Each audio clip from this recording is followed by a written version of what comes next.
नमस्कार साथियों, मैं दौलत चौहान एक बार फिर से आप लोगों का चाणक्य गुरु के डिजिटल प्लेटफॉर्म पर स्वागत करता हूं। आज हम बात करेंगे हमारे अगले टॉपिक को लेकर, जिसका नाम है धातु और अधातु। हम इस टॉपिक को लेकर विभिन्न प्रश्नों के माध्यम से धातु और अधातु के सामान्य गुणधर्मों के बारे में जानकारी प्राप्त करेंगे। साथ ही साथ इस क्रम को हम इस तरीके से बढ़ाते हुए चलेंगे कि हम जीरो लेवल से एक उत्कृष्ट लेवल तक इस टॉपिक की चर्चा करेंगे, हाई लेवल तक हम इसकी चर्चा करेंगे। साथ ही साथ हम इसमें पढ़ेंगे अयस्क और मिश्र धातु के बारे में भी। तो आइए हम स्टार्ट करते हैं हमारे इस टॉपिक को, जिसका नाम है धातु और अधातु। तो देखिए, इससे संबंधित हमारा पहला प्रश्न। देखिए, सामान्यतः धातुएं कमरे के ताप पर होती हैं। सामान्यतः धातुएं कमरे के ताप पर होती हैं। अब कमरे के ताप पर ठोस होती हैं, द्रव होती हैं, गैस होती है या परिवर्तित रूप होता है। तो देखिए मित्रों, धातु के संबंध में हम बात करें तो धातु जो होती है वो कमरे के ताप पर ठोस होती है। कमरे के ताप पर क्या होती है? ठोस। इनमें धात्विक चमक होती है, धात्विक चमक होती है। इनमें आघात वर्धनीयता का गुण पाया जाता है।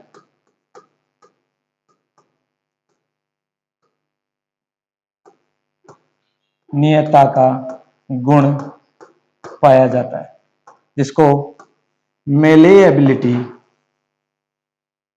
कहते हैं। धातु में तन्यता पाई जाती है। धातु ऊष्मा की और विद्युत की सुचालक होती हैं। ये धातुओं के कुछ कॉमन से गुण हैं और इन्हीं गुणों के आधार पर हम चर्चा करेंगे हमारे इस टॉपिक को लेकर। तो पहला प्रश्न था, धातुएं कमरे के ताप पर होंगी, क्या होंगी? ठोस। तो हमारा राइट आंसर क्या होगा कि धातुएं जो हैं वो कमरे के ताप पर होती हैं, ठोस। क्योंकि हमने जनरली देखा, हमारे घर में भी बहुत सी धातुएं होती हैं जो कमरे के ताप पर ठोस अवस्था में होती है, केवल एक धातु को छोड़कर, जिसकी चर्चा हम आगे करेंगे कि ऐसी कौन सी धातु है जो कमरे के तापमान पर लिक्विड फॉर्म में या द्रव अवस्था में पाई जाती है। तो देखिए अगला प्रश्न, अधातुएं सामान्यतः किस रूप में पाई जाती हैं? देखिए, बात हमारा टॉपिक ही है मेटल और नॉन मेटल, धातु और अधातु। तो धातुएं तो कमरे के ताप पर सामान्य क्या होती हैं? ठोस। लेकिन अगर यहां हम अधातु की बात करें तो अधातुएं जो हैं वो सामान्यतः कमरे के तापमान पर गैस फॉर्म में होती हैं। किस फॉर्म में होती हैं? गैस फॉर्म में होती हैं। तो हमारा यहाँ राइट आंसर क्या होगा कि अधातु जो है वो किस रूप में पाई जाती है? तो सामान्यतः वो गैस फॉर्म में पाई जाती है। किस फॉर्म में पाई जाती है? गैस फॉर्म में पाई जाती है। तो हमारा राइट आंसर क्या होगा? हमारा राइट आंसर होगा आपका गैस। बात करते हैं अगले प्रश्न को लेकर। धातु का वह गुण जिसके कारण उसकी पतली चद्दर बनाई जा सकती है। पतली चद्दर, सीट बनाई जा सकती है। उसको पीट कर पतला किया जा सकता है, चद्दर बनाई जा सकती है। और इस गुण को क्या कहते हैं? आघात वर्धनीयता कहते हैं। अभी बात कर रहे थे हम, आघात वर्धनीयता कहते हैं, जिसको मेलेबिलिटी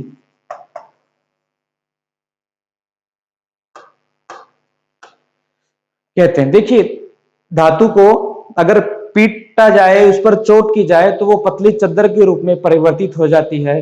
ये गुण कहलाता है धातु का आघात वर्धनीयता। अधातु जो होती हैं वो ब्रिटल नेचर की होती हैं या भंगुर प्रकृति की होती हैं। उन पर चोट की जाए तो वो बिखर जाती हैं, सीट में नहीं परिवर्तित होती बल्कि बिखर जाती हैं। तो जो ये धातु का गुण है जिसके कारण उसकी चद्दर बनाई जा सकती है, क्या कहलाता है? आघात वर्धनीयता कहलाता है। यहां बात करें अगर हम तन्यता की, जिसको बोलते हो आप डक्टिलिटी, तो ये डक्टिलिटी जो है, तन्यता, सोने में सर्वाधिक तन्यता पाई जाती है। आगे हम चर्चा करेंगे। चालकता, धातुएं चालक भी होती हैं, धातुएं कठोर भी होती हैं, लेकिन हमारे प्रश्न का राइट आंसर होगा कि धातुओं में वो गुण जिसके कारण उसकी पतली चादर बनाई जा सकती है क्या कहलाता है? आघात वर्धनीयता कहलाता है। देखते हैं अगले प्रश्न को। निम्न में से कौन धातु है? निम्न में से कौन धातु है? इनको देखिए, ये क्या है? कार्बन, सोडियम, नाइट्रोजन और ऑक्सीजन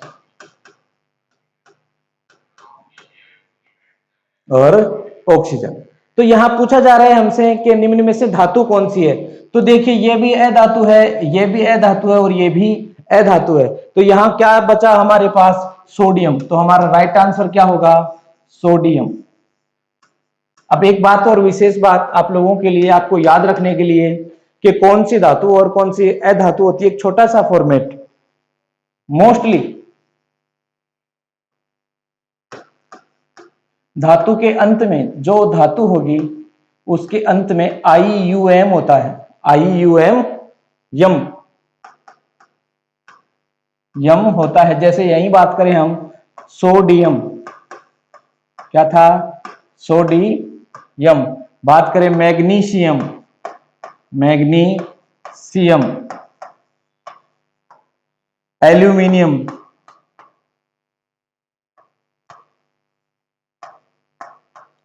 तो क्या आ रहा है? देखिए लास्ट में यम। तो ऐसे ही धातु वो होंगी जिनके नाम के अंत में क्या है? यम। सामान्यतः तो वो क्या कहलाती हैं? धातुएं कहलाती हैं। बात करते हैं हम हमारे अगले प्रश्न की।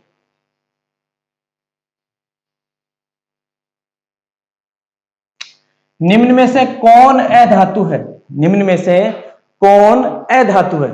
देखिए यहां हमसे नॉन मेटल पूछा जा रहा है। अभी पिछले प्रश्न में हमसे मेटल पूछा गया था। तो इनका नाम जानते हैं हम सबसे पहले। इसको बोलते हैं जिंक, इसको बोलते हैं एल्यूमिनियम,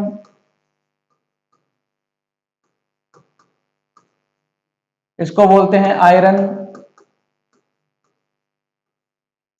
इसको बोलते हैं नाइट्रोजन। तो देखिए, हमने अभी जस्ट थोड़ी देर पहले पिछले प्रश्न में बात करी थी कि जिसके अंत में यम आई वो क्या होती है? धातु होती है। तो इसका मतलब ये तो क्या हो गई? धातु हो गई। लेकिन यह जिंक, जिंक में यम नहीं आ रहा, लेकिन जिंक क्या है? मेटल है। ये मैं वो चीजें बता रहा हूं जो IUM को फॉलो नहीं करती, साथ साथ ये चीजें भी क्लियर हो रही है हमारी। बात करते हैं आयरन की। तो आयरन भी क्या है? लोहा, जिसको आप लोग बोले। तो लोहा भी क्या है? धातु है। और एल्यूमिनियम तो जैसे धातु है ही, क्योंकि लास्ट में क्या आ रहा है? यम आ रहा है। तो ये भी धातु, और ये तीनों क्या है? धातु। लेकिन नाइट्रोजन क्या है? नाइट्रोजन एक गैस है। नाइट्रोजन क्या है? एक गैस। और ये गैस कौन सी गैस होती है? अक्रिय गैस होती है। कौन सी गैस होती है? अक्रिय गैस। और इस नाइट्रोजन का उपयोग आपके जो पैकिंग फूड प्रोडक्ट होते हैं, पैकिंग फूड प्रोडक्ट, उनमें करते हैं। जैसे आपके चिप्स, नमकीन, ये सब होती हैं जो पैकेट बंद सामग्री होती है, उनके अंदर नाइट्रोजन गैस को भर दिया जाता है ताकि वो जो आपका खाद्य पदार्थ है उसके अंदर वो क्रिस्पी और स्वादिष्ट बना रहे, ताकि उनके साथ अभिक्रिया नहीं हो और उसका स्वाद बरकरार रहे। इसलिए नाइट्रोजन को उन डिब्बा बंद या पैकिंग फूड प्रोडक्ट के अंदर भरा जाता है। तो हमारा यहाँ आंसर क्या होगा कि अधातु क्या है? अधातु है हमारा यहाँ नाइट्रोजन। तो हमारा राइट आंसर हुआ यहाँ नाइट्रोजन। बात करते हैं अगले प्रश्न की। निम्न में से वह कौन सी धातु है जो आघात वर्धनीयता का गुण नहीं दर्शाती? देखिए, आघात वर्धनीयता, बार बार हम बात कर रहे हैं आघात वर्धनीयता, मतलब जिसको चोट की जा सके, जिस पर चोट की जा सके वो धातु, वो गुण जिस पर चोट की जा सके, या धातु का वह गुण जिसको पीट पीट कर उसको चोट करके पतले चद्दर के रूप में परिवर्तित कर दे, वो गुण कहलाता है आपका आघात वर्धनीयता। तो यहां कौन सी वस्तु है, कौन सी धातु है जो यह गुण नहीं दर्शाती? गुण नहीं दर्शाती। तो जो अधातु होगी वो किस गुण को नहीं दर्शाएगी, आघात वर्धनीयता के गुण को नहीं दर्शाएगी। ये गुण केवल और केवल कौन दर्शाएगा? धातु दर्शाएगी, क्योंकि धातुओं में ही क्या होती है? आघात वर्धनीयता की क्षमता। अभी हमने बात करी अधातु जो होती है वो भंगुर होती है, उन पर चोट करने से वो बिखर जाती हैं। तो देखिए आयरन भी क्या है? धातु। एल्यूमिनियम भी क्या है? धातु। और सिल्वर जिसको आप लोग बोलते हो चांदी, ये भी क्या है? धातु। और इसके आभूषण बनाते हैं हम लोग, एल्यूमिनियम के खाना बनाने के पात्र बनते हैं। ये जो ग्रेफाइट है ये क्या है? अधातु। ये क्या है? अधातु। हालांकि ग्रेफाइट जो है वो डायरेक्ट अधातु न होकर कार्बन का अपर रूप है। किसका अपर रूप है? कार्बन का अपर रूप। और कार्बन क्या है? कार्बन क्या है? कार्बन एक अधातु है। इस ग्रेफाइट को ब्लैक लेड भी बोलते हैं। क्या बोलते हैं? Black lead. काला शीशा। जो पेंसिल की टिप होती है वो पेंसिल की टिप किसकी होती है? ग्रेफाइट की होती है। साथ ही साथ देखिए ये ग्रेफाइट जो है ये विद्युत का सुचालक भी होता है। विद्युत का सुचालक। देखिए अगला प्रश्न, निम्न में से विद्युत का अच्छा चालक। देखिए निम्न में से विद्युत का अच्छा चालक, हम बात कर रहे हैं मित्रों धातु की। तो धातु जो होती है वो विद्युत की अच्छी चालक होती है। धातु जो होती है वो विद्युत की अच्छी चालक होती है। सबसे अच्छा चालक होता है आपका धातु का चांदी, फिर कॉपर, एल्यूमिनियम, फिर बात करते हैं आयरन की। फिर हम बात करते हैं आयरन की। तो ये धातु का जो है चालकता प्रदर्शित करते हैं कि सबसे अच्छी चालकता प्रदर्शित करने के लिए हमारे पास धातु है चांदी, फिर कॉपर, फिर एल्यूमिनियम, फिर आयरन। तो यहां हमें देखना है कि विद्युत का अच्छा चालक। तो देखिए कांच भी विद्युत का क्या करता है? कुचालक है। लकड़ी भी कुचालक है, प्लास्टिक कुचालक है ही। तो इसका मतलब आयरन, देखिए यहां आयरन। तो सबसे अच्छा विद्युत का चालक क्या हुआ? आयरन, क्योंकि ये क्या है? धातु। आयरन क्या है? धातु। और धातु होने के कारण आयरन क्या होता है? विद्युत का अच्छा चालक होता है। देखिए अगले प्रश्न, मैग्नीशियम रिबन को जलाया जाए तो उसकी ऐश की प्रकृति होगी। उसकी ऐश की प्रकृति होगी। ऐश, उसकी जो राख बनेगी वो किस प्रकृति की होगी? तो यहां हम देखिए किसको जलाएंगे? मैग्नीशियम को जलाएंगे। और मैग्नीशियम को जलाने के लिए हमें किसकी आवश्यकता पड़ेगी? ऑक्सीजन की आवश्यकता पड़ेगी। और मैग्नीशियम को जलाएंगे तो आपका बनेगा मैग्नीशियम ऑक्साइड। क्या बनेगा? Magnesium oxide.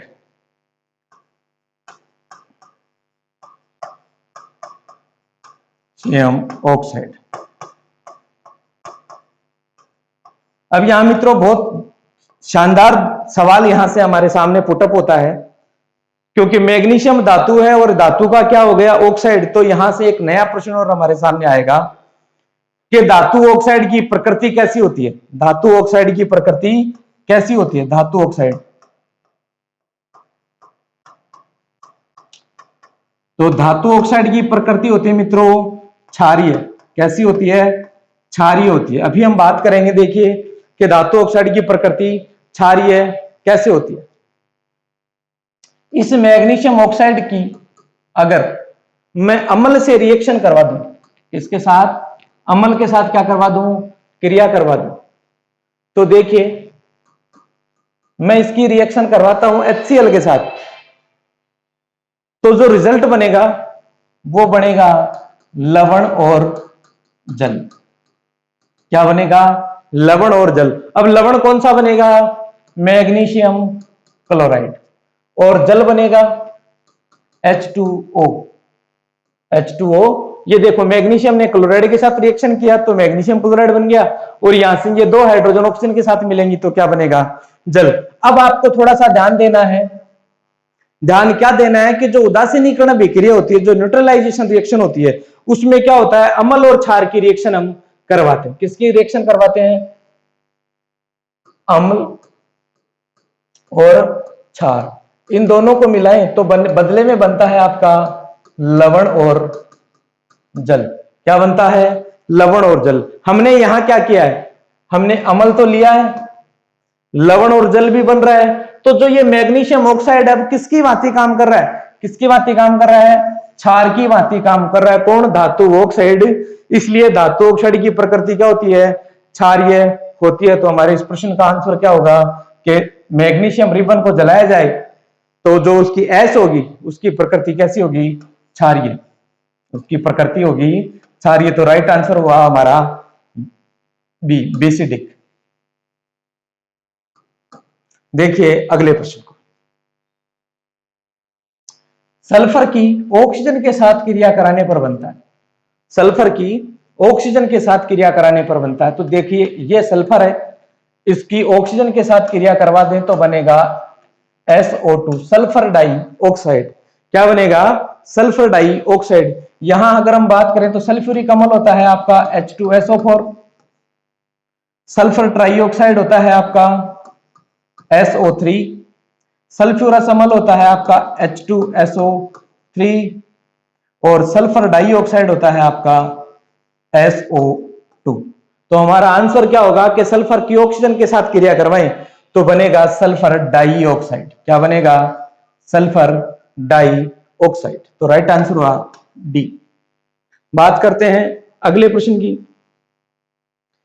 कमरे के तापमान को यदि थोड़ा बढ़ा दिया जाए तो कौन सी धातु पिघल जाती है? बहुत ही शानदार प्रश्न आया है। हमने अभी चर्चा करी थी जब चैप्टर स्टार्ट किया था हमारा कि ऐसी कौन सी धातु है जो कमरे के तापमान पर द्रव अवस्था में रहती है?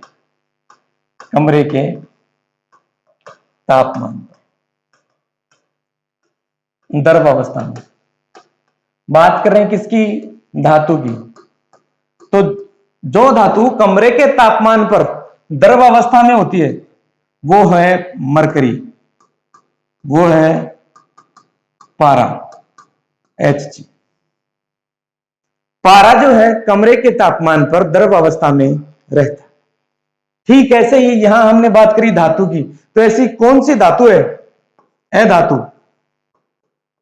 जो कमरे के तापमान पर या सामान्य ताप पर द्रव अवस्था में लिक्विड फॉर्म में होती है? तो उसका आंसर होगा आपका ब्रोमीन। क्या होगा? ब्रोमीन। तो ये तो सामान्य कमरे के तापमान पर धातु की बात करें तो मरकरी, अधातु की बात करें तो ब्रोमीन, ये द्रव अवस्था में होती हैं।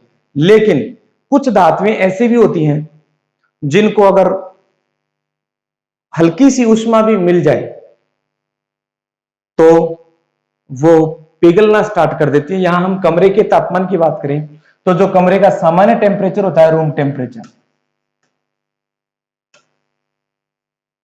वो होता है 25 डिग्री सेंटीग्रेड। कितना होता है?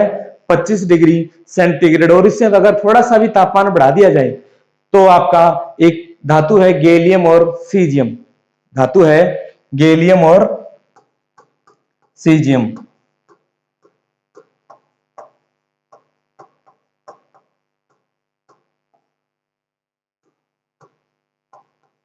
गैलियम और सीजियम ये दोनों धातुएं जो हैं हथेली पर रखने पर वाष्पित होने लगती हैं, पिघलने लगती हैं हथेली की ऊष्मा से,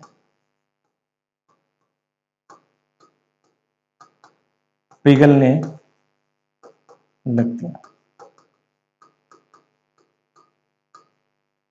हथेली की ऊष्मा से पिघलने लगती है। इसी प्रश्न को इस तरीके से भी पूछा जा सकता है कि वह कौन सी धातु है जिसको हथेली पर रखने से वह पिघलने लगती है? तो आंसर होगा आपका गैलियम। क्या होगा? गैलियम। देखिए डायमंड जो है सबसे कठोर पदार्थ है, सबसे कठोर, और किसका अपर रूप है? कार्बन का। इसका अपर रूप है कार्बन का। कार्बन के 3 अपर रूप होंगे, डायमंड, ग्रेफाइट और फुलरिन। तो उसमें से डायमंड जो है सबसे कठोर पदार्थ होता है। यहां हम बात कर रहे हैं देखो मरकरी की। तो मैं एक चीज और बता दूं आपको, यहां से मरकरी जो है इसका जो गलनांक है बहुत कम होता है, और इसका गलनांक जो होता है मरकरी का गलनांक होता है -39 डिग्री सेंटीग्रेड। तो इतने कम तापमान पर ये पिघलना स्टार्ट हो जाती है। तो रूम टेम्परेचर तो अभी आपको बताया कि जैसे 25 डिग्री सेंटीग्रेड होता है। तो जब ये इस टेम्परेचर पर ही इसका मेल्टिंग पॉइंट है, गलित अवस्था में आ जाती है, तो कमरे के तापमान पर तो निश्चित तौर पर क्या रहेगी, गलित अवस्था में रहेगी या द्रव अवस्था में रहेगी। देखते हैं हम हमारे अगले प्रश्न को। ऐसी अधातु जो सामान्यतः द्रव अवस्था में पाई जाती है, जनरली किस में पाई जाती है, लिक्विड फॉर्म में पाई जाती है, और है क्या वो अधातु है। तो अभी जस्ट अभी हमने बात करी थी, ये भी अधातु है, सल्फर भी अधातु है, ब्रोमीन भी अधातु है, फास्फोरस भी अधातु है, लेकिन जो द्रव अवस्था में पाई जाती है वो है आपकी ब्रोमीन। क्या है, ब्रोमीन, जिसको Br से आप लिखते हैं। देखते हैं अगला प्रश्न। मरकरी का गलनांक बिंदु होता है, यहां पारा का मेल्टिंग पॉइंट पूछा है, और अभी हमने बात करी थी पारे का मेल्टिंग पॉइंट होता है -39 डिग्री सेंटीग्रेड। तो यहां हमारा आंसर होगा -39 डिग्री सेंटीग्रेड, -39 डिग्री सेंटीग्रेड। देखिए अगला प्रश्न।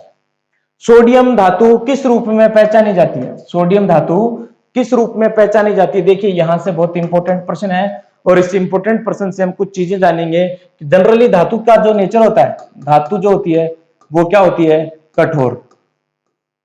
धातु जो होती है कठोर, लेकिन कुछ धातुएं ऐसी हैं अपवाद स्वरूप जो नरम होती हैं, मुलायम होती हैं, या कहें हम सॉफ्ट होते हैं। तो वो कौन सी धातुएं हैं, वो धातुएं हैं आपकी सोडियम, लिथियम और पोटेशियम। सोडियम, लिथियम और पोटेशियम, सोडियम, लिथियम और पोटेशियम।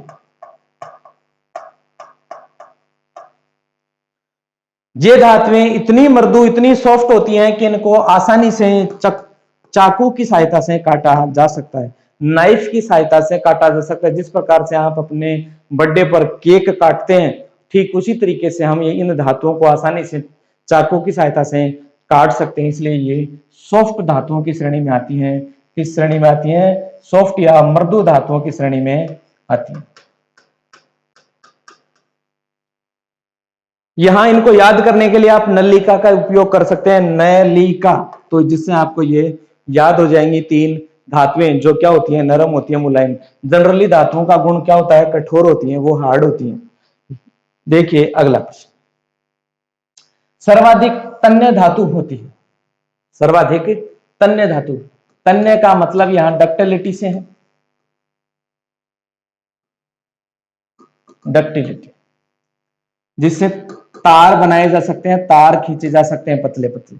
तन्यता का मतलब कि वह धातु जिसके पतले पतले तार बनाए जा सकते हैं, वो होती है सबसे अधिक तन्य धातु। तो यहां जो हमारे पास ऑप्शन है उनमें सबसे अधिक तन्य धातु कौन सी होगी, सोना, चांदी, कॉपर, एल्यूमिनियम। हमने देखा कि हमारे घर में जो फिटिंग होती है, बिजली की जो फिटिंग होती है, उसमें एल्यूमिनियम वायर भी काम आता है, कॉपर वायर भी काम आता है। क्या चांदी का वायर भी काम आता है? जी नहीं। हालांकि हमने फर्स्ट में बात करी थी कि चांदी जो है वो विद्युत की ऊष्मा की सर्वाधिक उत्तम चालक होती है, लेकिन चांदी महंगी होने के कारण हम हमारे घरों में जो फिटिंग करवाते हैं बिजली की, उसके अंदर चांदी का उपयोग नहीं करते। लेकिन यहां बात कर रहे हैं हम तन्य धातु की, सर्वाधिक तन्य धातु। तो देखिए सर्वाधिक तन्य धातु होगा सोना, सर्वाधिक तन्य धातु कौन होगा, सोना। और आपको जानकर बड़ा आश्चर्य होगा कि 1 ग्राम सोने से, 1 ग्राम सोने से, गोल्ड से, जिसको एयू लिखते हो आप, ओरम, इस 1 ग्राम सोने से 2 किलोमीटर लंबा तार बनाया जा सकता है, 2 किलोमीटर लंबा तार, 2 किलोमीटर लंबा तार बनाया जा सकता है। तो सर्वाधिक तन्य धातु कौन हुआ, सोना। चांदी भी तन्य धातु है, लेकिन सोने के कंपैरिजन में कम तन्य है। और ये दोनों जो धातुएं हैं, इनमें आघात वर्ध्यता, चमक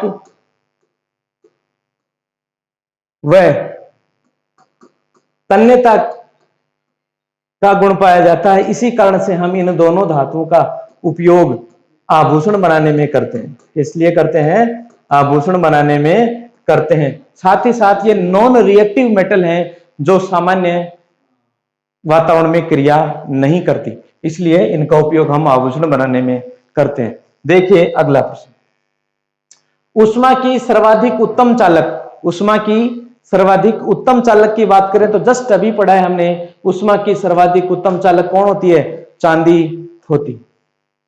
लेकिन उपयोग हम किसका करते हैं? कॉपर का करते हैं। क्यों करते हैं? क्योंकि चांदी अत्यधिक महंगी धातु है और महंगी धातु होने के कारण हम इसका उपयोग नहीं कर सकते, इसलिए सामान्यतया कॉपर का उपयोग किया जाता है। और कॉपर के बाद हम अगर किसी को काम में लेते हैं तो वो होता है आपका एल्यूमिनियम। ऐसी अधातु जो ऊष्मा की सुचालक होती है, यहां देखिए ऊष्मा की सुचालक होती है, यहां स्टार लगाइए क्योंकि यहां कुछ चीजें जानेंगे हम कि अधातु है जो क्या है? ऊष्मा की सुचालक। जनरली हमने बात करी कि चालकता केवल कौन प्रदर्शित करता है? धातु प्रदर्शित करती है, लेकिन यहां बात कर रहे हैं अधातु की जो क्या है? ऊष्मा की सुचालक है। तो देखिए ऑक्सीजन भी क्या है? नॉन मेटल अधातु, सल्फर भी नॉन मेटल है, कार्बन भी नॉन मेटल है, और डायमंड, जो डायमंड है ये क्या है? कार्बन का एक अपर रूप है, लेकिन ऊष्मा का क्या है? कुचालक। क्या है? कुचालक, या कहें इसको इंसुलेटर। इलेक्ट्रिसिटी के लिए क्या है ये? इंसुलेटर। लेकिन यहां फिर आंसर क्या हुआ हमारा? हमारा आंसर हुआ यहां कार्बन। क्या हुआ? कार्बन। और कार्बन क्यों हुआ? क्योंकि अभी हमने बात की थी कि कार्बन का एक अपर रूप है, कार्बन का अपर रूप एलोट्रोप,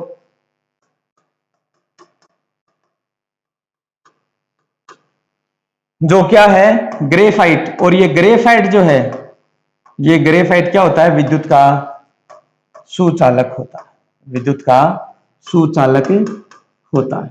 तो इसलिए राइट आंसर क्या होगा यहां? कार्बन। अगर यहां कार्बन ना आकर ग्रेफाइट आता तो सीधे सीधे तौर पर हमारा आंसर क्या होता? ग्रेफाइट ही होता। लेकिन यहां ग्रेफाइट ना देकर क्या दिया गया है हमें विचलित करने के लिए? कार्बन। अब अगर आपने इस चीज को डीपली पढ़ाओ तो आप इसका बहुत आसानी से आंसर दे सकते हैं कि आंसर क्या होगा? कार्बन, क्योंकि कार्बन का ही अपर रूप क्या है? ग्रेफाइट। सल्फर भी कार्बन का, सॉरी डायमंड भी कार्बन का ही अपर रूप है, लेकिन डायमंड जो है वो कुचालक है और ग्रेफाइट जो है वो सुचालक है। देखते हैं अगले प्रश्न। अगला प्रश्न है धातुएं होती हैं, धातुएं होती हैं। तो देखिए यहां से धातु के एक और गुण की हम चर्चा करेंगे।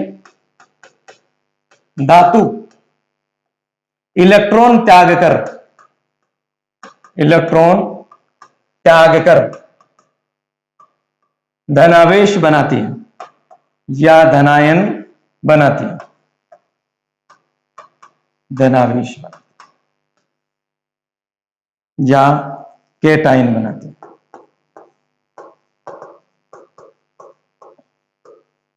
केटाइन बनाती है। तो धातुओं का क्या गुण है? इलेक्ट्रॉन का त्याग करना। और जब इलेक्ट्रॉन त्यागेंगे तो कौन सा चार्ज बढ़ेगा? पॉजिटिव चार्ज बढ़ेगा, पॉजिटिव चार्ज बढ़ेगा।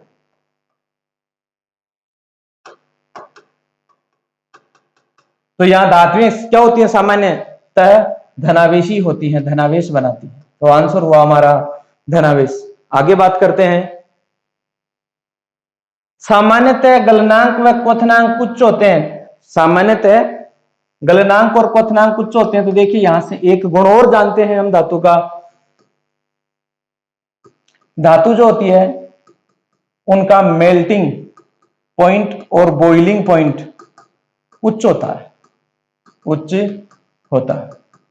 मतलब इनका गलनांक और क्वथनांक दोनों ही क्या होते हैं? उच्च होते हैं। और उच्च होने के कारण ही हम इनका उपयोग खाना बनाने के पात्रों के रूप में करते हैं। अगर इनका मेल्टिंग और बॉइलिंग पॉइंट उच्च नहीं होता तो ये सामान्य ताप पर या हम जब इन खाना पकाने के लिए इनको आग पर रखते तो ये मेल्ट हो जाती, पिघल जाती और पिघल कर धातु नष्ट हो जाती या उसका विकृत रूप हो जाता और हमारा खाना नहीं बन पाता।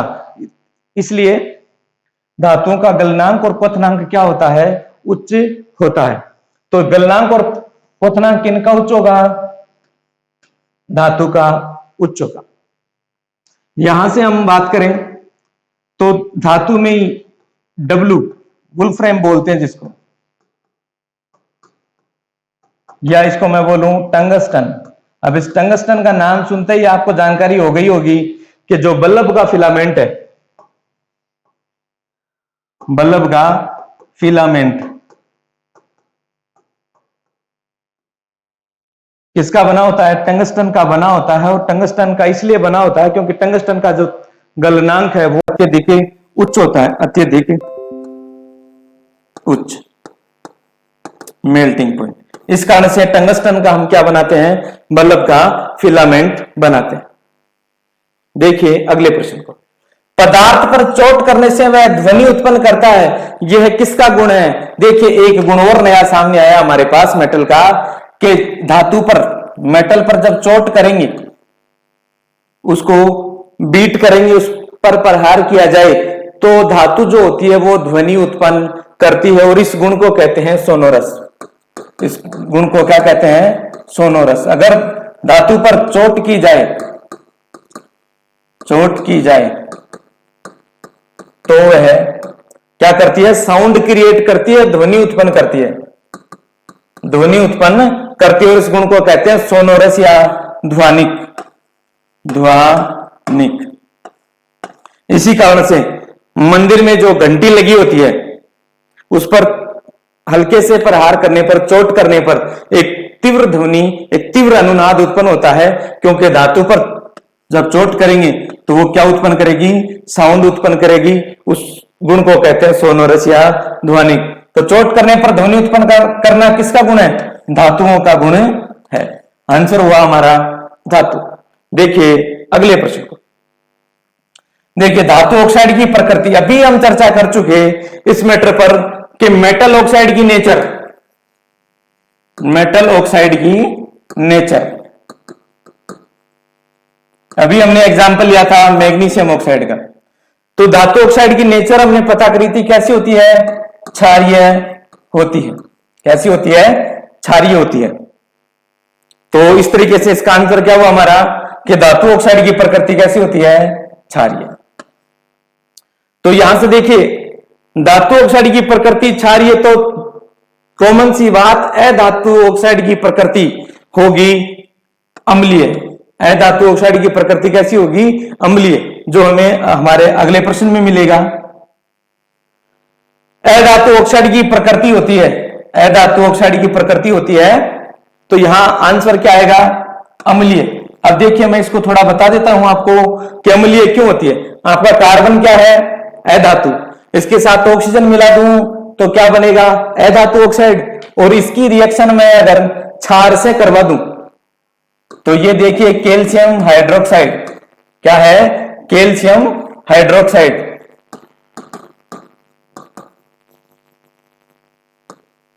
कैल्शियम हाइड्रोक्साइड या बुझावा चूना,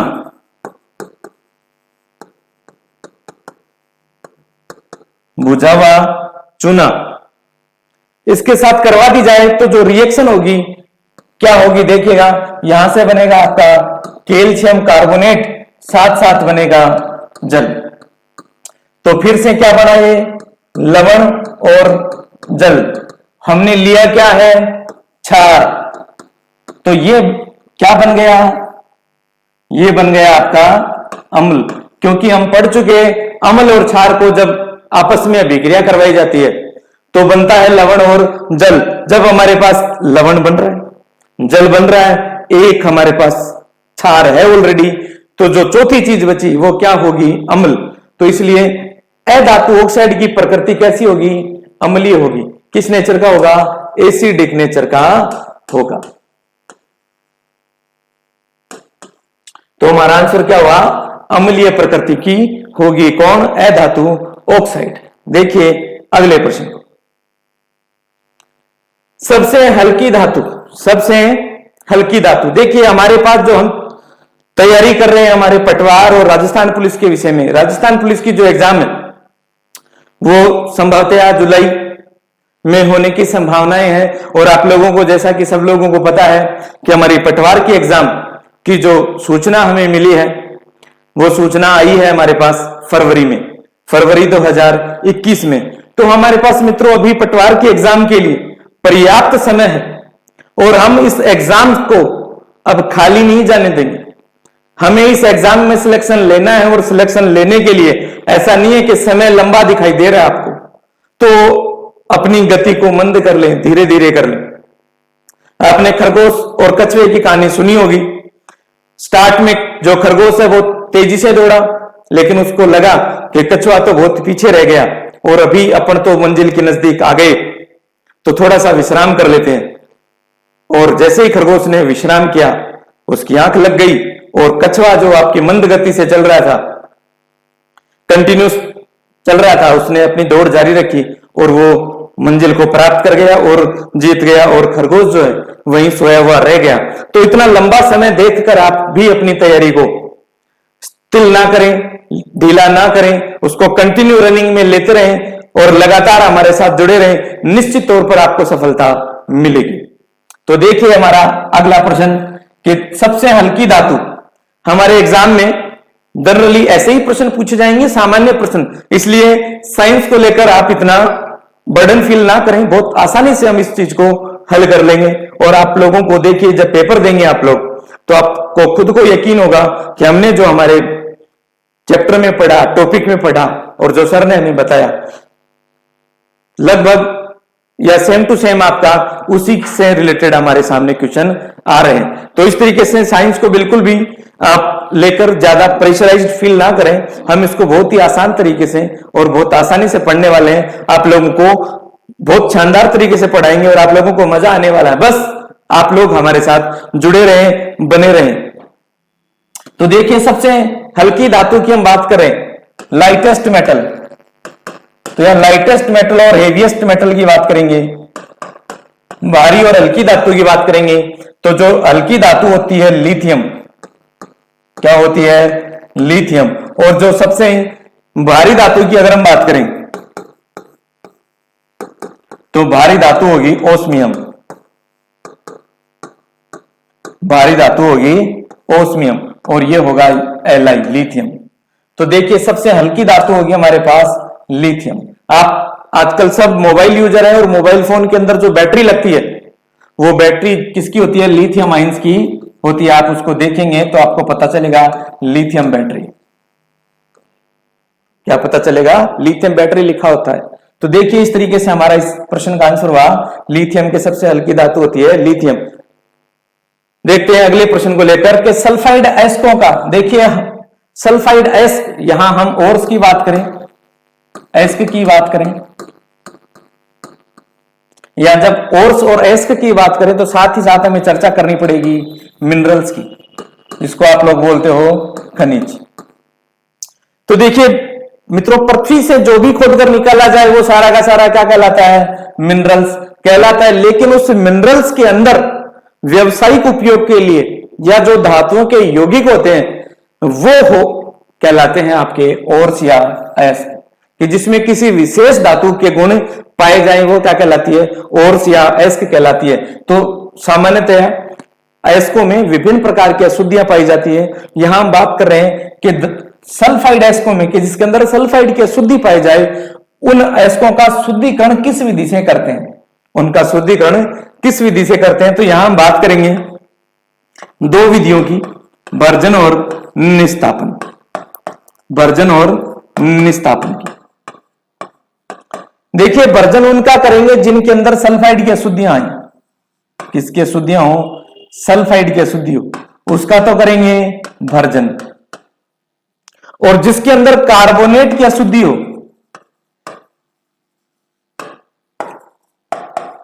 कार्बोनेट की अशुद्धि हो, उसका करते हैं निस्तापन। उसका करते हैं हम निस्तापन। तो यहां आपको याद रखने के लिए मैं बता देता हूं थोड़ा सा कि यहां देखिए निस्तापन में न आ रहा है और कार्बोनेट में भी न आ रहा, जबकि वर्जन में कहीं भी भय या न का कोई जिक्र नहीं है।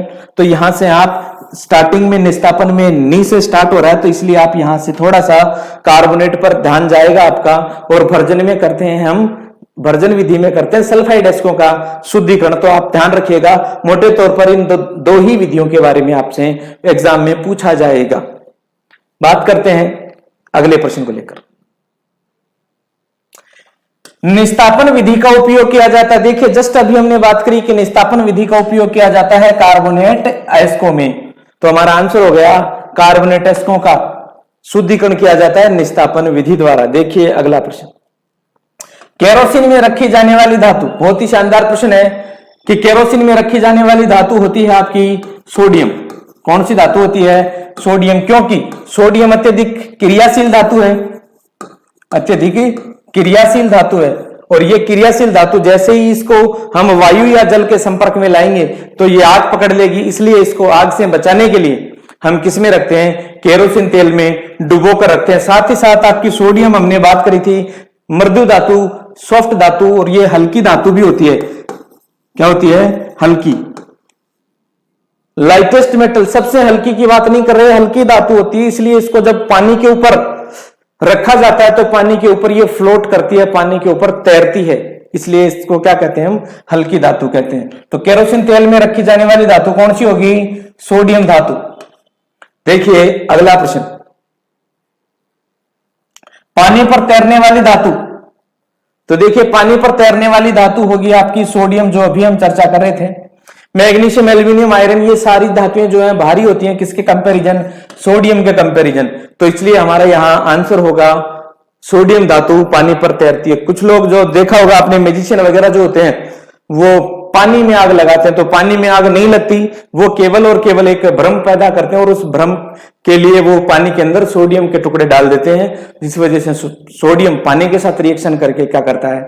क्रिया करता है और आग पकड़ लेता है। तो इस तरीके से देखिए मित्रों, हमने विभिन्न प्रश्नों के माध्यम से हमने धातु के सामान्य गुणों की चर्चा करी, साथ ही सामने धातु और अधातु के गुणों के बारे में भी बात करी। आगे हम इस टॉपिक को आगे कंटिन्यू करेंगे। तब तक के लिए धन्यवाद। आज की क्लास में इतना ही।